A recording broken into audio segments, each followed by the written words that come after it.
বেগম জিয়ার মতো বর্ষিয়ান রাজনীতিবিদ, সাবেক প্রধানমন্ত্রী, প্রধান দলের প্রধানতম নেতা, ওনার বিদেশ যাওয়ার ব্যাপারে সরকার আনুষ্ঠানিকভাবে প্রস্তুতি প্রক্রিয়ায় জড়িত কিনা, নাম্বার ওয়ান। নাম্বার টু হচ্ছে, আপনারা অফিসিয়ালিও জানিয়েছিলেন যে খোদ প্রধান উপদেষ্টা তার স্বাস্থ্যের খোঁজ খবর নিচ্ছেন, ফলে সেই জায়গা থেকে আপনারা ওনার স্বাস্থ্য সম্পর্কে সবশেষ কতটুকু জানেন এবং তার বিদেশ যাওয়ার বিষয়টি, প্রস্তুতির বিষয়টি আপনারা অবহিত কিনা?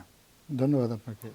প্রথমত আমাদের সরকার প্রধানের পক্ষ থেকে ওনাদেরকে আশ্বস্ত করা হয়েছে যে ওনারা বিদেশ যদি যেতে চান, সরকারের কাছ থেকে যদি কোনো সহযোগিতা চান, তাহলে সরকার এক্ষেত্রে প্রয়োজনীয় যা যা সহযোগিতা প্রয়োজন ওনার সেটা সরকার করবেন। এখন এখানে বিদেশ যাওয়া বলতে উনি কোন দেশে যাবেন, সেটা কিভাবে যাবেন, এয়ার অ্যাম্বুলেন্সে যাবেন নাকি রেগুলার ফ্লাইটে যাবেন, এগুলো ওনার চিকিৎসকরা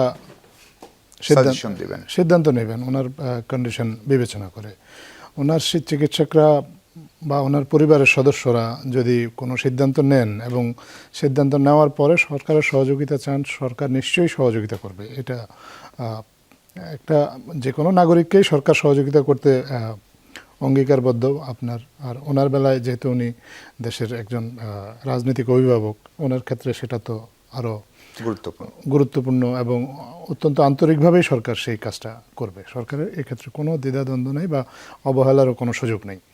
জি, আপনাদের সঙ্গে কোনো ধরনের আনুষ্ঠানিক যোগাযোগ তারা করেছেন কিনা?